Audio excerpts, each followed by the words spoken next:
Hello!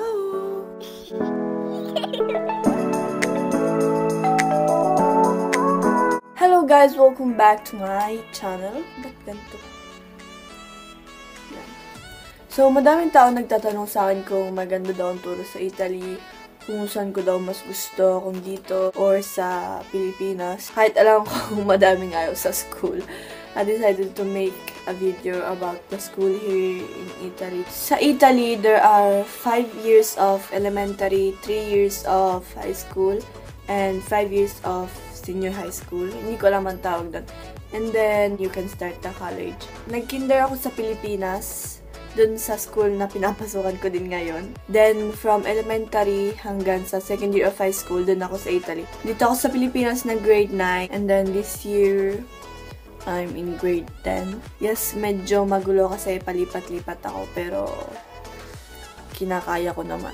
So, the first thing about the Italian school ay ang oras ng pagpasok. Sisimula ng 8 and then natatapos ng 2. Hindi kami nakain ng lunch. Snacks lang talaga. 20 minutes lang yung break namin. 10 minutes of break after ng 2 lesson. And then, yung isa pang 10 minutes na break after other 2 subjects. Yung 10 minutes na yon, time lang para kumain ng snack, makipag-usap sa classmate mo para sa susunod na subject, and then, wala na.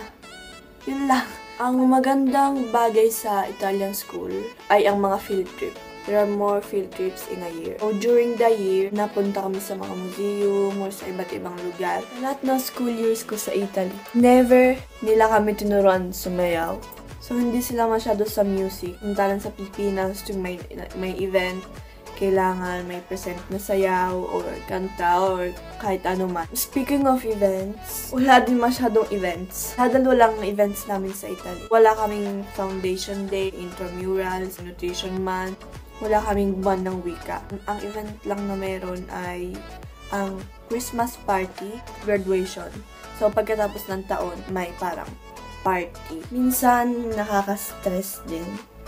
Kasi, araw-araw, lahat ng subject, nagbibigay ng assignment. Pag uwi mo ng bahay ng 2, kakain ka lang. Then, 1 oras na relax. After yung oras na yun na relax, magsisimula ka na mag-aral. Then, break para kumain. And then, tuloy-tuloy na yun. Walang honor, walang top, walang first honor, walang second honor, walang third. Wala. Ang maganda kasi, kailangan mo mag-aral para sa sarili mo, para may matutunan ka, hindi para makasama sa top. Kasi, para sa akin, lahat ng tao may kakayanan. Hindi grades yung nagsasabi kung matalino ka o hindi. Hindi ko sinasabi na hindi nyo na dapat kailangan mag-aral. Kasi hindi nyo na kailangan maging top. Magandang achievement din yung maging top. All the subjects are in Italian. Yung English lang ang hindi at yung Spanish.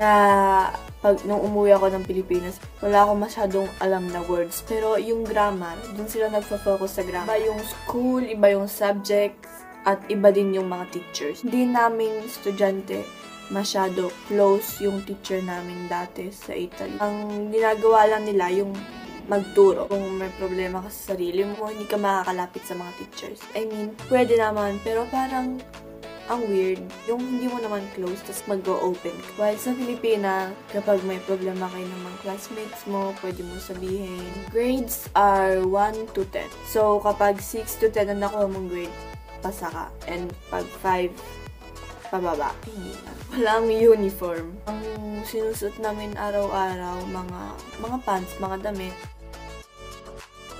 kahit anong damit, yung gusto naming damit. So, kapag may PE class kami, nagdadala kami ng shirt na pang laro, t-shirt, at sapatos na pang PE. And then, go. Ang mga sinabi ko ay yung mga naranasan ko sa school ko dati sa Italy. And last thing, shout out nga pala kay Jojo Lina. Hello, Jojo Lina. Subscribe, like, share. Gawin nyo na po yung gusto nyong gawin. Kung hindi nyo gusto, dislike nyo. Pero thank you for watching. Sana naman mas madami ang alam nyo ngayon tungkol sa school sa Italy. And nothing. It is all for today. See you at the next video.